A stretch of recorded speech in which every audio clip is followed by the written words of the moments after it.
So, the traffic, obviously, I know. um, it's a great day, and we're talking about census again. Yeah, Okay, so I was just summarizing the meeting held, the outcome of the meeting held with by the vice president with some major stakeholders and legislative people. I'm sure you were part of that. Did you attend the meeting? definitely. Okay, so just give us first your impression that the vice president of the country can take that time to take siege of this process, for the success of it. First, tell me about your impression. The siege or the leadership that the vice president has demonstrated over the last couple of weeks over the census, managing the entire process, trying to calm the population and trying to help to provide updates to the people, have sort of brought this kind of balance to the entire process because she's a woman of credibility. Okay. She believes that if you don't do your work, you should be remanded and reprimanded for not doing your work. And the vice president leadership has so far given the census the entire process a volatile phase. It's kind of lifted the spirit of team members. It's kind of lifted the spirit of enumerators, and it's kind of lifted the spirit of even the supervisors in the field and the directors, the county directors, and all that. So she's brought that energy, she's brought that leadership to the fore, and we are definitely, exploiting and enjoying the leadership of the vice president. Okay, now, Minister Colette, you were in that meeting, like I said, but you listened to the committee when the committee was, in fact, briefing the body then about the data that are coming in. What did you gather from what the committee talked about, especially given some of the areas where the people, the enumerators will have to walk distances? It tells you the challenges we face as a country. The overall challenges we face as a country. When the president put emphasis on the construction of roads, these were some of the reasons why the president has said there are two major capital investment that the government will have to make to transform Liberia. One is electricity, and two is road. When we don't have access to the various towns and villages, when we don't have access to remote places where there are people, it becomes a problem. So the challenges with accessing these villages, roads are the challenges. Cars cannot move into certain areas. They have to get on bike. They have to walk sometimes 6 hours. They have to walk sometimes 5 hours, and it's a challenge. What this sums up is that it tells you how important the census itself is, because the census is going to inform our developmental data. What's happening here?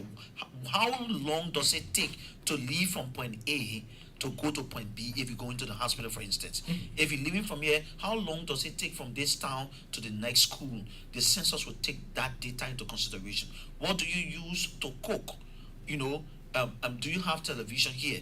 That will inform the distribution of electricity supply in those areas. How do you? All of the social development compact are aligned to the census. The housing and population census, it is not a political process. It is a process for all Liberians to participate, be counted, so that policymakers, so that the government is informed about what's happening in your area, how they can make some interventions and make it work better for you. Now, one issue that came on the floor, in fact, during the meeting, Mr. Colette, was the issue of some of the mobile, money numbers that were given Yes. were very incorrect. Yes, and so the problem with that is that we've had this challenge. Someone George wants to have a mobile money account. He sends his nephew. His nephew name is Andrew George.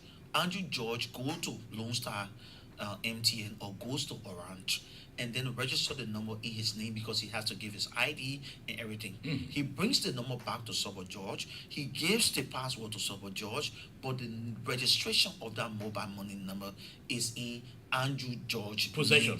name. Okay. Right. So when they submitted, when the request was made by Legis that the UNFP was going to make the payment directly from the bank, and that there's a platform, there's a dashboard that the money is going to be paid from. The numbers were supposed to match the names. Okay. So they provided different numbers and different names in the system. The system is programmed in a way that is going to reject that name because it doesn't match with the number that was submitted. Surely. The other thing that happened was that people also, your name is Sobo, perhaps maybe Sobo B. George, or my name is David B. Cole, for instance. And I went and filled up the form and put David Cole. David Cole is not a part of the system. What you got on the website is David B. Cole. So the mobile money registration supposed to be David B. Cole. David B. Cole is not the name. The challenge now the committee is faced with, some of these people to reinvent the wheel and bring some of these people back to do the process over is a challenge. The committee is wrapping its head around it because we don't want the funding to go into the wrong hands. If it does, it's going to be -1 for our financial envelope, which is already tight. The government is making do with our partners giving support. So we want to mitigate all of those challenges, that have occasioned the money thing. So we're fixing that. So what we're doing, we have a command center at the Legis that receives the call from the field. Okay. Can you correct your name? The actual mobile money number. Do you want to correct that? So what we're doing, the actual mobile, for some of the people, the actual mobile money number that is available is the name that payment, that name should be on the website, and that is the name that's on, because you can go and start changing everything and begin afresh. So these challenges are being worked on, and some of the other challenges were the supply of logistics in the field. All right, so the problem with the supply of logistics in the field is the access to roads. Some of the areas are hard to reach area, like the Gibi. And I was just talking to my brother a few minutes ago. He's supposed to be assigned in my Gibi County. He's working in my Gibi County, as a matter of fact. But some of his colleagues have not been assigned because of the access to the roads to be able to begin their work.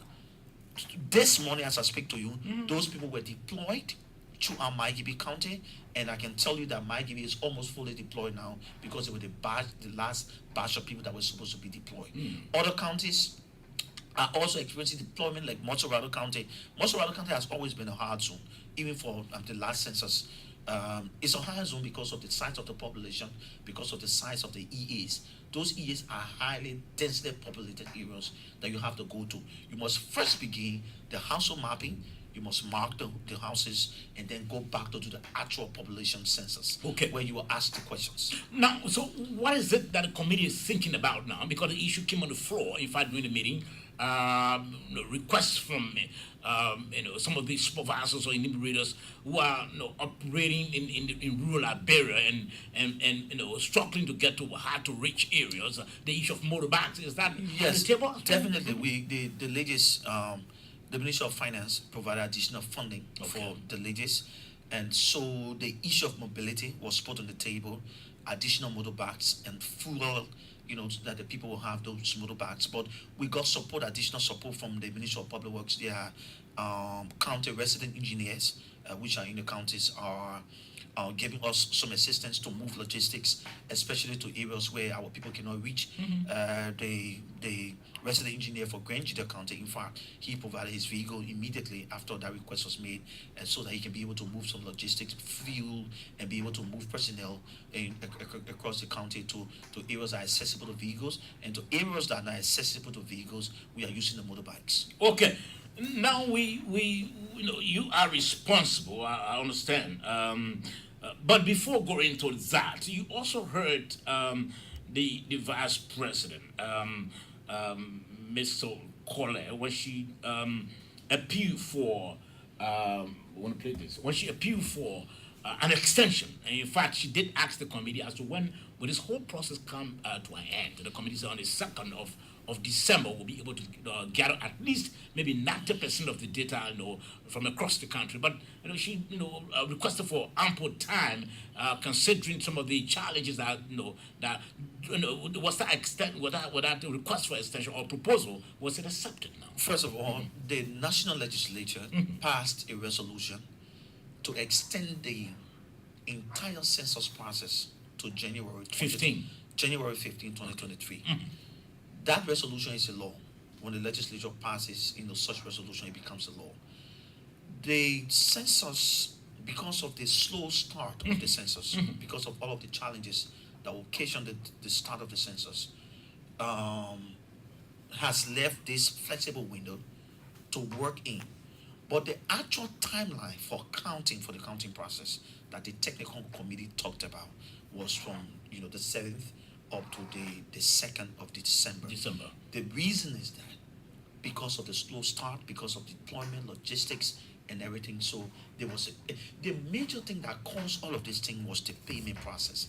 The payment process, first of all, discouraged people who went and sat the training and who were qualified, and who, when their pay delay, their setting fee delay, it kind of discouraged them and made them to feel that the process was going to take long for them to get their money. So because of that, it kind of impacted heavily, the entire process.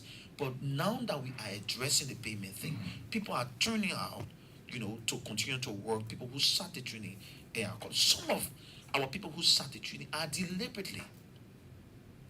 Some of them sat the training, they received their sitting fee and received 25%. But sadly, let's be patriotic. Some of our brothers have reneged this national responsibility. They are not a part of the team. The census team is trying to get some of those who sat the training and did not fully satisfy the requirement, but they are being brushed up and they are being given additional brush up to go and be a part of the process to give support. So those who literally abandon that national duty, it's a sad thing, because this is our country. This is not about the government. This is not about the system. It's about you and me, our children and their children's children. Everything that we should have had census in 2008, and we should have had census in 2018. Since 2008, we had a census. In 2018, we should have had another census. That census was pushed until now, until 2022, because of some constraints. Now, as a Liberian, when you are called upon to serve your country, when you applied and you were called upon to serve your country, you sat the aptitude test, you sat the training, you received the money, and you just literally just abandon, your service to the country. This is unpatriotic. Sure. This is not good for the country. So we are calling on those who sat the training and who received their 25%, who received their sitting fee, to give the support that you're supposed to give your country. You're not giving it to ladies, you're not giving it to the UNFPA, you're giving it to your children and your children's future. Okay. Now, besides that, Mr. I will be playing a jingle very shortly. We are getting reports, and I'm sure you might have heard that also, that some of our people in the Caldwell area, specifically Caldwell, are stopping the enumerators from marking their homes. That report is coming up. Has that drawn the attention of the committee so far? So far, we have not had, maybe that's isolated. We've not had a laundry of complaints, like that coming in. Okay. Just hearing it from you, the committee will look into that. Okay. Because our Liberians are very cooperative. They're very patriotic. They've invited, they've opened their homes to the census enumerators to come in and have them counted.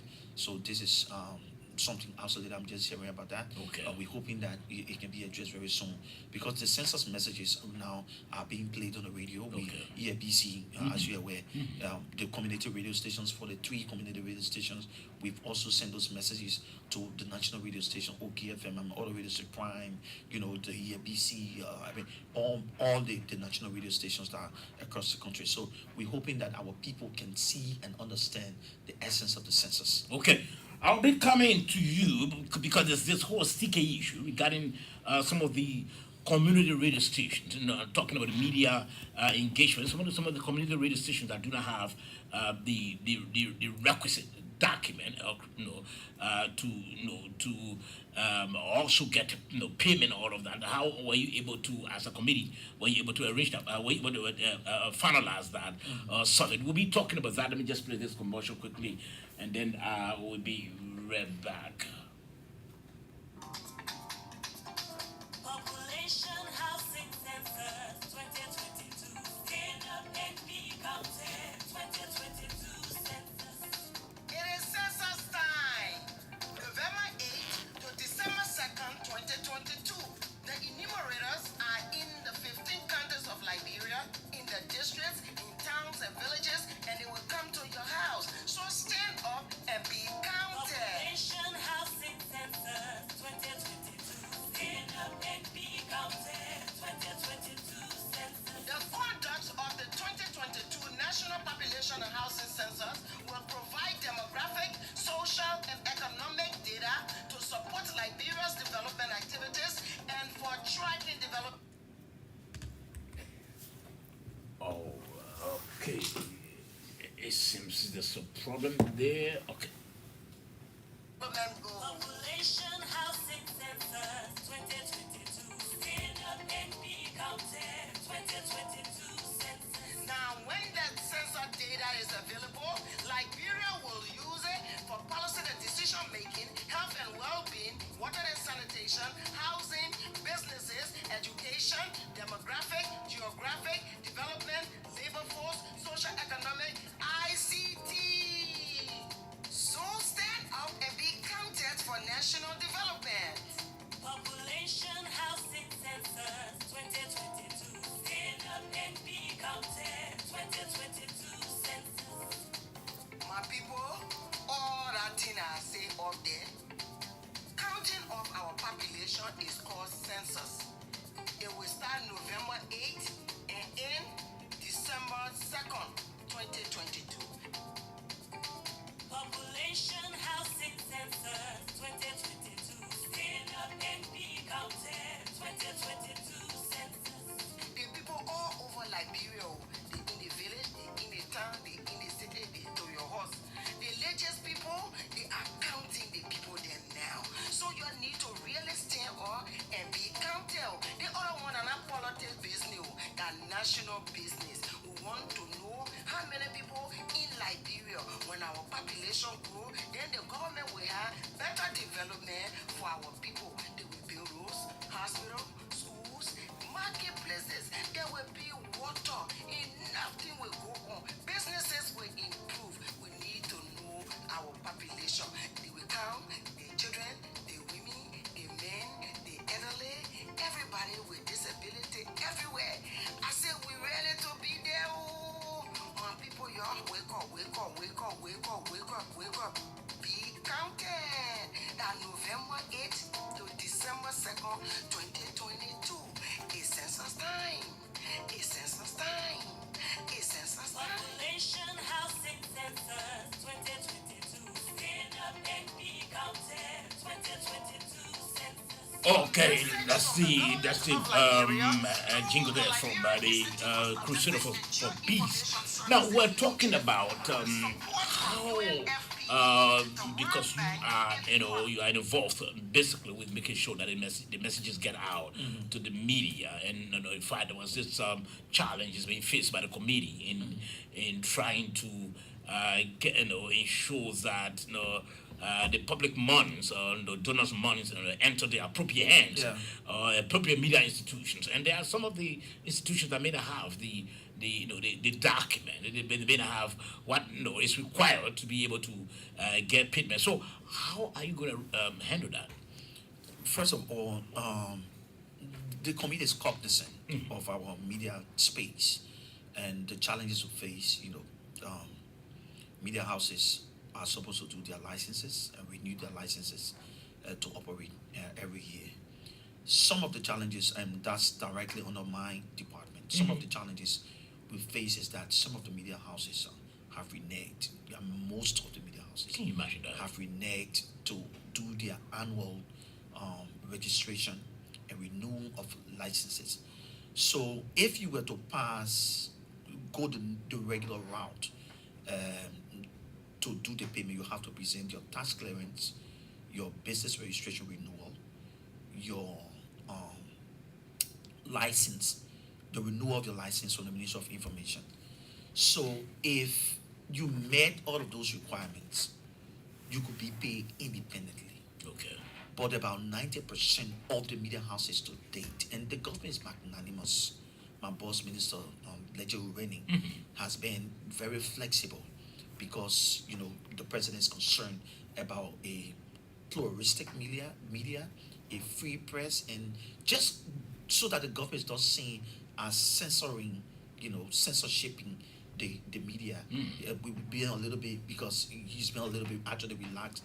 Say they will just remind him, So it's been a challenge. However, the Liberia Crusaders for Peace, which has had a track record of working with the UNFPA, the World Bank, the UNICEF and everything, understand the procurement and process of everything. So we are hoping that the payment process is going to route through the Crusaders for Peace, so that the key thing is that we want the messages out. Surely. So aside from that, everything else is on course. We're hoping that they will present their invoices to the Crusaders for Peace, and their payment is going to be done independent. The way it's going to be done, when you present your invoice, you put your mobile, active, usable mobile money number attached to your invoice, and your payment is going to be made directly from a dashboard to you. There's going to be no issues. All the people in the counties, I spoke with Zion last night, Augusta Zion from Grangeda County. I spoke with Hector Moba. He's the president of the Association of Rural Radio Stations. I also spoke with Papa Morris from Bone County. Okay.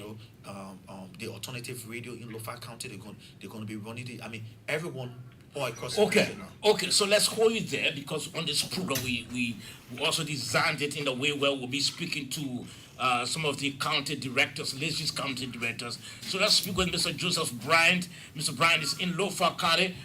Good morning, sir. Good morning, Sabah. Good morning to EMBC, and good morning to the Liberia people. Okay, sir. Mr. Bryant, how is it now? How is the census going? The census is going well as we speak. Deployment took place. We started since the 14th, and we have deployed all the enumerators and supervisors, all who are local counties. How many districts you got that you've deployed them? We have 11 districts. So how many enumerators in each of the districts? We have 226 in Kulang district, enumerators with 46 supervisors. We have 259 enumerators in Zaza district with 52 supervisors. We have 244 enumerators in Wajima district, and with 49 supervisors. We have Oya. That's combining now. I will come and vividly bring it to the district level. That's the training level.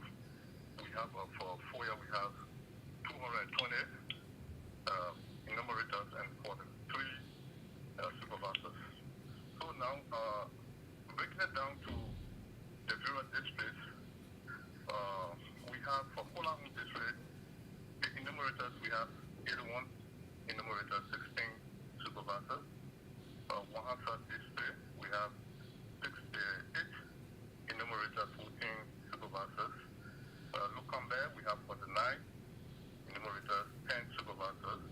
Vaihu district, we have 28 enumerators with 6 supervisors. In Zaza district, we have 185 enumerators, 37 supervisors. Salary district, we have 74 enumerators, 15 supervisors. Wajima district, 190 enumerators, 38 supervisors. Wadi Bundi, we have 54 enumerators, 11 supervisors. Foya, we have 124 enumerators, 25 supervisors. India district, administrative district, we have 47 enumerators, 9 supervisors.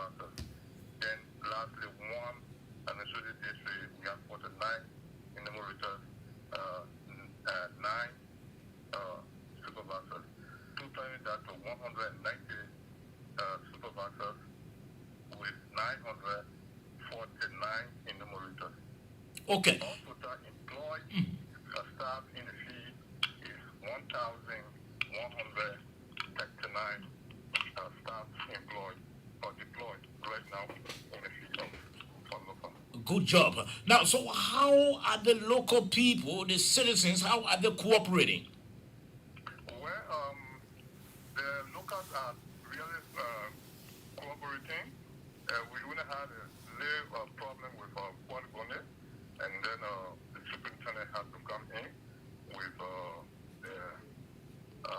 security apparatus to see how best we could talk with them, because it was like saying that some of their towns were taken during the geographic planning and added to Wajima district. But we have to lay that to rest because we have limited time for the census, and these data are very much important to the country, not only for LOFA. But let us do the census, then afterward those issues will be brought to the table and we can discuss them. Okay, so that was sorted out. Yeah, that was sorted out, and right now, enumeration is going on right now at Kwagwone. Okay, in terms of getting data from the field, especially some of your enumerators who are deep into the districts and the towns, what is it like? Well, we have put things in place. Supervisors are responsible to mitigate that from the enumerator to the supervisors. When there's no network, it gives us time to go to internet area to see how best we can synchronize these reports down to the servers in Monrovia. But we are getting that bit by bit, because these things are difficult, because not everywhere you will find GSM components in the bushes. So they are really struggling. We all are struggling as we speak. I'm right now in the field. My staff are all in the field, except for our data manager who was in the field just returned. He's right now in the office. But we all are on our feet and making sure that data are collected and making sure that they are synchronized to the hair color. We want to thank you, Mr. Bryant. We really appreciate your time this morning. Thank you so much, Robert. Okay. So, Yes, sir. Mr. Minister, you heard. yeah, having listened to Mr. Brown, I'm reminded about the 2008 census. The 2008 census, we did not have the tablets. We were using papers. Enumerators went in the field with papers. They didn't need the network. So you came from the field every day and you tabulate your data and turn your data over to your supervisor, who confirms the numbers you receive, and then he puts it in a system, right? He enters it in a system. This time around, we're using tablets because we want the numbers to come in real time so that we are able to monitor the numbers that are coming in on the dashboard. So if you were to do, for instance, a household census for an entire house, and maybe you were to a place where there is no mobile network, it will not be uploaded on the dashboard automatically because there is no network. Okay. Right. So that's happening. The census is ongoing, but because which is why all of us need to encourage this digital migration and give support. And it's a good thing because the U.S. government, President Biden just announced that Liberia is going to be benefiting from more than $1 million, dollar support for our our internet connections all across the country. If we had a system where we had internet fiber optic all across the country, we would not have had the challenges we face. Yeah, sure. Infrastructure and roads are one of the things that we need to take the fiber to these places, and that support is already coming in. We're working on the roads, and definitely because you have to plant the poles, the fiber poles. When you go into Nima County, you see those small tiny poles. That's the fiber that Lepteco is taking to those counties. You go into Bassa, you see the same thing. So the challenges we face are not just, you listen to the jingle, CT, communications technology is very important, to this process. So we're working on that. The data will come in, and I'm telling you, this census is going to be a resounding success. Okay, you listening to the SMS. So, as you speak, let's talk about. I know we try to connect with Judy Andy, but we are not getting Judy. What is happening now regarding social mobilization? Do we have people now on in the various communities? Definitely. Day before yesterday, the social mobilizers were trained, completed their training exercise at the Liberia Crusaders for Peace headquarters on the capital bypass. They have been dispatched to their various communities, and they are now the road show. I mean, everything is ready. They're ready to roll. They move into the counties. And now I'm just handling the press. The Ministry of Information seconded me to handle the press and information aspect with Legis, and so the Crusaders for Peace is working with the community mobilization side, Okay. while we work with press information side. Okay, so let's go to Bapolo County to speak with the Legis county directors there. He's Mr. Rufus Kuku. Mr. Rufus Kuku, welcome to the program.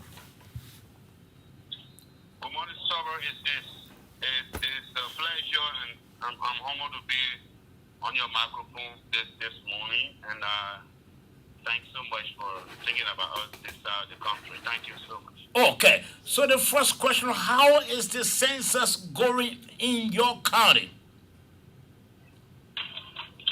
Yes, Sober, as you are aware, we, in the mandate of the government, the central government, we are doing all we can to ensure that the 2022 National Population Housing Census is achieved, and to send out the data to the Liberian people in the world at large. That yes, indeed, we conducted a census in a couple of years back. So yes, the process is ongoing. We completed deployment in Bapolo County. As a matter of fact, there are 6 administrative districts in Bapolo, and that deployment are been completed, and in also listing and enumerations ongoing in all of the districts in the county. So it says 6 districts. How many of the enumerators in each of the districts? Yeah, so as you're aware, we are very careful how to go about announcing deployment and figures, because what we want to do is that you have to be deployed and working in your EE, then we'll have you recorded. As you are aware, the process have been a little bit sticky and ups and down. We have been having challenges, especially for those of us in the hard to reach terrains like Buffalo. So we a little bit careful telling you how many persons are being deployed and who's supposed to be here, who's supposed to be there, until we can get on the ground and make sure that we record the numbers and the figures that we need to inform the Liberian people of. So yes, indeed, the 6 districts are being deployed, and we get statistics from our field supervisors as to how many of them in their EEs now, and so we can be able to give you the right figure. But yes, we deployed in the 6 administrative districts. Now, so in other words, you are saying that yes, you've been deployed, but your enumerators have not started enumerating the people yet. No, that's not what I'm saying, Sober. I'm saying, yes, indeed, we deployed, and enumeration of also listing, enumeration is going on, and in all of the districts, yes, and we gathering figures, there's a hard to reach area. Some places there is no network, you got to walk hours to go places. The to Ging Walala get era, your supervisors the to Boko talk to you, Mobile, and the rest of it. We have challenges with internet system, and so, yes, but deployment has been completed, and enumeration of also listing and also enumerations are ongoing in the 6 administrative districts. So how are the people cooperating, the citizens? Yeah, this is one of the challenges. So, as you're aware, in Buffalo, Labrador last, during the dry season is harvesting time, right? And the folks are on the farm in the villages, and but we do all we can. We are listening with the county authority. Honorable J.T. who is the superintendent here, is doing splendid. And we talking to our people. They are talking to the citizens to come up, right? Census has to do with everybody's business, and so yeah, we convincing them to come out. Why is true that they need food, they live. Hello. Hello. Okay. Okay. Then, let's just say thank you. Let's thank you for being on the line, Mr. Rufus Kuku. We really appreciate your time. Okay, you listen to, I'm sure that's a network problem again. Yeah. It's well, you heard to Mr. Yeah, Kuku. I listened to Mr. Kuku. The Bapolo belt is one of those belts that is very difficult to navigate. Yeah. To a larger extent, I have a pretty much, strong knowledge about Bapolo. So that belt, there are areas which are very difficult. For instance, Is it where you hail from? no, I hail Okay. from Bong. Okay. Yeah, but I worked in Bapolo Okay. before. When you come from Bopolo, Mhm. you go to Totokole. From Totokole, you go to Bangui. From Bangui, you go to Molaimo. From Molaimo, you go to Nyema.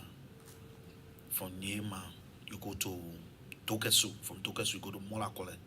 Molakole, you start to go to Tumo, or you go to Salayai, or you go to Banga Bogota, or you go to Koniyepo, or you go to Gilmolala. Gilmolala is a very difficult area. In fact, it's a jungle belt, but they have lots of people. They are towards the St. Paul Lofa River belt, there.